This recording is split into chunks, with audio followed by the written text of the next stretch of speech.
कभी कभी मेरे दिल में ये ख्याल आता है कि 140 करोड़ के देश में सिर्फ हार्दिक पांड्या को ही क्यों ट्रोल किया जाता है। आप में से तमाम लोग ऐसे होंगे जिनके पास शायद इस बात का जवाब होगा कि हार्दिक को ट्रोल क्यों किया जाता है।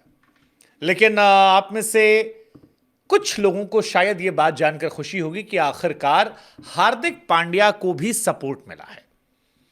हार्दिक पांड्या जो मुंबई इंडियंस से कप्तान बनने के बाद से ही देश भर में सबसे हेटेड प्लेयर के तौर पर जाने जाने लगे। मतलब ऐसी नफरत जो भारतीय क्रिकेट के इतिहास में कभी किसी ने ना देखी थी, ना सोची थी और ना जिसका जिक्र कभी हुआ था। शायद यही वजह थी कि केविन पीटरसन जैसे विदेशी खिलाड़ियों को यह कहना पड़ा कि वो आखिरी बार कौन सा ऐसा इंडियन क्रिकेटर था जिसको दुनिया में भारत के अंदर इतनी नफरत मिली। या कोई दुनिया का क्रिकेटर भी आप याद कर लीजिए, नवीन उल हक की भी कहानी अगर आप याद करते तो उनको भी एक वर्ग ने समर्थन किया था। लखनऊ की टीम ने बैक किया था, गौतम गंभीर साथ में खड़े थे और एंटी विराट जो लॉबी थी वो सपोर्ट कर रही थी। लेकिन हार्दिक पांड्या के केस में शायद ये पहला मौका होगा कि चाहे धोनी की लॉबी हो या सीएसके के फैंस हो, आरसीबी के फैंस हो, एमआई के फैंस हो, सब एक साथ आ गए। हालांकि इन तमाम लोगों को जवाब दिया है मुल्तान के सुल्तान के नाम से मशहूर वीरेंद्र सहवाग ने। वीरेंद्र सहवाग ने कहा कि यह बहुत गलत बात है जिस तरह से हार्दिक पांड्या को लेकर आप लोग बू करते हैं। यह करना सही नहीं है। आप किसी भी खिलाड़ी को, चाहे वो देसी खिलाड़ी हो या विदेशी खिलाड़ी हो, आप उसका सार्वजनिक तौर पर यह अपमान नहीं कर सकते। वीरेंद्र सहवाग का एक वीडियो सोशल मीडिया पर वायरल हुआ है जिसमें हार्दिक को लेकर उनसे सवाल पूछा गया था और वो कहते हैं कि मुझे इस बात की तकलीफ है कि फैंस हार्दिक पर इस तरह से नाराज हैं। वो कहते हैं कि ठीक है, हार्दिक ने गुजरात छोड़ दिया, गुजरात घर था, दूसरी फ्रेंचाइज में आ गए, बट वो प्रोफेशनल क्रिकेटर है, आपको क्या लेना देना। वीरेंद्र सहवाग ने अपने अंदाज में इस बात को जवाब दिया कि भाई साहब, कोई लेना देना आपको नहीं है, आप अपने काम से काम रखिए और हार्दिक पांड्या को चिढ़ाइए मत, हार्दिक पांड्या के बारे में ऐसी बातें मत कीजिए। हालांकि इसके बाद बहुत सारे फैंस ऐसे हैं जो सहवाग के पीछे ही पड़ गए। कहना सर, आप भी तो कितनी सारी बातें कह रहे थे, बैठे बिठाए ओरी को आपने कह दिया कि मैं इसे मारूंगा तो बाउंड्री लाइन के पार चला जाएगा। हाँ, इनडायरेक्टली काफी लोगों ने उसको लेकर ये मौज काटी और कहा कि सहवाग ने कहा कि मैं छक्का मारूंगा तो पार हो जाएगा। ऐसा सोशल मीडिया पे काफी चल रहा है। लेकिन ये कहानी अपने आप में दिलचस्प है। वीरेंद्र सहवाग ये भी कहते हैं कि यार, आपको किसी प्लेयर का बॉयकॉट करना, आप दूसरे तरीके से बॉयकॉट कीजिए, लेकिन किसी को ग्राउंड पर जाकर बू करना, ये क्या सही है। हालांकि सहवाग अक्सर रोस्टिंग के लिए जाने जाते हैं। सहवाग खुद भी अपने अंदाज में पाकिस्तान के तमाम प्लेयर्स हों या जिनको वो क्रिटिसाइज कर जाते हैं, उन्हें वो अपने स्टाइल में बू करते हैं। जैसे सहवाग का एक और वीडियो सोशल मीडिया पर वायरल हो रहा है जहां पर रोहित शर्मा को, पुराना वीडियो है जिसमें वो वड़ा पाव कहते नजर आ रहे हैं। कहते हैं कि रोहित बाहर हुआ, रोहित वड़ा पाव बाहर हो गया तो क्या हुआ, समोसा आ जाएगा। और समोसे से वो मतलब बताते हैं सौरभ तिवारी को। काफी पुराना वीडियो है जब सौरभ तिवारी खेलते थे, झारखंड के प्लेयर जिन्होंने हाल फिलहाल में फर्स्ट क्लास से भी रिटायरमेंट का ऐलान किया है। जूनियर धोनी के नाम से मशहूर थे, एक जमाने में आए थे, मुंबई के लिए भी वो खेलते थे। सौरभ तिवारी, अगर आपको याद हो, लंबे बालों वाले, बाद में काफी हेल्दी हो गए थे। उसी को लेकर सहवाग उन्हें कह रहे थे कि वड़ा पाव बाहर हो तो क्या आलू आ जाएगा। अब सवाल यह है कि सहवाग ने जो ये सपोर्ट किया है, क्या इससे फैंस का दिल बदलेगा? क्या हार्दिक पांड्या की ट्रोलिंग रुक जाएगी? क्योंकि एक वर्ग का यह मानना है कि अहमदाबाद में जो कुछ दिखा वो तो केवल झांकी था, असली कहानी तो वानखेड़े की बाकी, और वानखेड़े मैच है। मुंबई इंडियंस वहां पर जब खेलने उतरेगी तो क्या कोई सीन ऐसा आएगा जो अहमदाबाद से ज्यादा हो जाएगा? Well, you never know.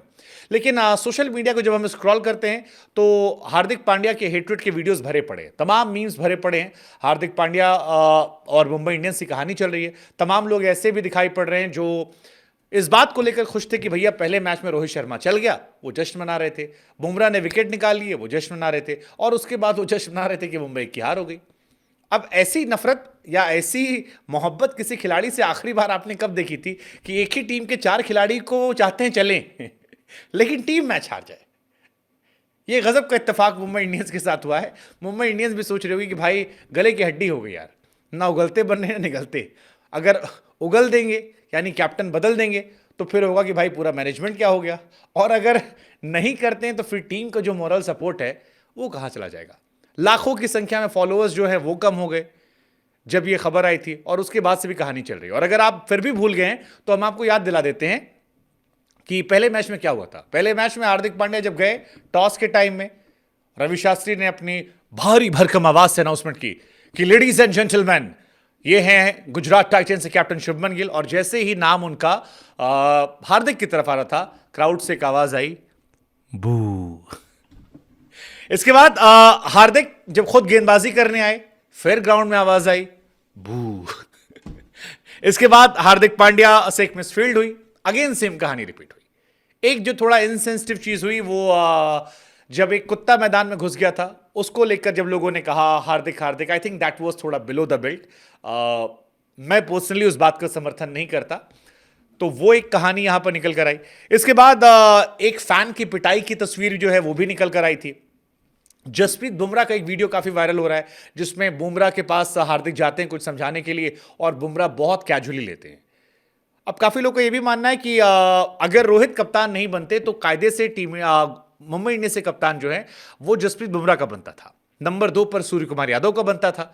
लेकिन इन दोनों को दरकिनार करके हार्दिक को कैप्टन बनाया गया, वो भी तब जब हार्दिक ने मुंबई को लेकर तमाम स्टेटमेंट दी थी। ये मुंबई इंडियंस के तमाम जो लॉयल फैंस थे, जिसे आप कट्टर फैन कहते हैं, कहीं ना कहीं उनका यह मानना है कि उनकी आत्मा पर यह चोट था, और यही वजह है कि वो रोहित की बैटिंग के टाइम में कहते हैं जी well played well played well played, Bumrah की गेंदबाजी कहते हैं जी क्या गेंदबाजी की आपने, और जैसे ही ये खत्म होता है कहते हैं बढ़िया वो जी हार गए। ये अपने आप में एक हैरान करने वाली कहानी है जो हमने इससे पहले नहीं देखी थी।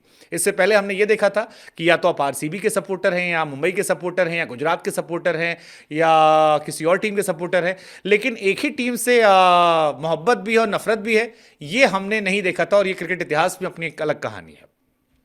हालांकि कैरन पोलार्ड ने कोशिश की है कि हार्दिक को बैकअप किया दिया जाए, और ये कहा उन्होंने कि हार्दिक के बहुत सारे फैसलों को लेकर आप उन पर क्वेश्चन करें, लेकिन आपको समझना होगा कि सारे फैसले हार्दिक पांड्या खुद नहीं लेते हैं। उसके पीछे पूरा एक सिस्टम है जो फैसले लेता है, और हम चाहते हैं कि आप उसकी रिस्पेक्ट करें हार्दिक पांड्या को।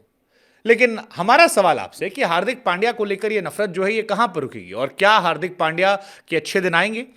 अगर मुंबई जीत जाती है तो शायद ये ट्रोलिंग का लेवल जो है कम हो जाए, लेकिन अगर मुंबई आने वाले समय में मैचेस हारती है, और खासतौर पर बड़े मैचेस हारती है जिसमें आरसीबी और सीएसके के सामने मैचेस होंगे, तो यकीन मानिए मुंबई के ड्रेसिंग रूम का माहौल तनावपूर्ण हो जाएगा, और कहीं ना कहीं हार्दिक पर प्रेशर बढ़ेगा। हालांकि हमारी भी आप लोगों से ये रिक्वेस्ट है कि आप तंज कसें, वो आपका अपना अधिकार है, आपको मौका है, आप क्रिकेट फैन हैं, हम सब क्रिकेट को इमोशंस कर लेते हैं। लेकिन वो जो एक शेर कभी सुषमा स्वराज जी ने कह दिया था कि दुश्मनी जितनी मन करे जमकर करना, मगर गुंजाइश इतनी रखना, जिंदगी में फिर कभी हम दोस्त बने तो शर्मिंदा ना होना पड़े। तो इतना लिहाज रखिएगा कि वो आपकी इंडियन टीम का प्लेयर है। कल को हमारे देश के लिए भी वो T20 वर्ल्ड कप में खेलने वाले हैं, अगर वो खेलते हैं शिवम दुबे की जगह, जिसको लेकर भी चर्चा शुरू हो गई है कि शिवम दुबे को मौका मिल जाना चाहिए, वो भी अच्छा खेल रहे हैं, या एक हेल्दी कंपटीशन हार्दिक और दुबे में होना चाहिए कि दोनों में कौन ज्यादा उपयोगी टीम के लिए, तो हम और आप वहां पर शांत ना हो सकें। बाकी सहवाग ने जो ये टिप्पणी की, आप क्या सोचते हो? और सहवाग ने जो वो रोहित शर्मा को वड़ा पाव कहा है, इसको लेकर भी आप क्या सोचते हैं? कमेंट सेक्शन में जरूर बताएगा।